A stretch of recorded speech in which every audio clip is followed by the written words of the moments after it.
Hi, I'm Nikki from Ecl-ips. I'm going to show you how to do a thumbnail search. So we need to find out when this car here arrived in that space. So I'm going to go to recorded, and then I'm going to go to the search option with thumbnail, and then I'm going to choose which camera. So the camera's already there, that's been highlighted. And then we're going to change the green box, which is our search box. We're going to make it a bit smaller, and we're going to pop it in that area there, because we know that that's where the car was. Then we're going to change the date and just see how we go with the date. Change the date and time and search. Then we get a series of thumbnails.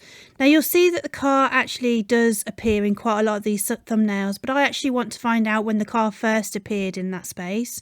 So I'm going to go to the very last thumbnail, just before the last one. I'm going to click that again and double click on there.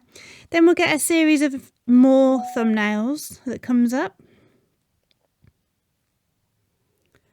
And then we're going to go to the second but last one again, and we're going to click on that. Now this time's a little bit different, because what we're going to do is we're going to highlight the last tile that didn't have anything in it, and then we're going to open the view. And this means that we can then press play, and it shouldn't be too long before we see a car entering into the space. This is a very quick and easy way of finding out how something arrived or how a scene changed. So that's the thumbnail search.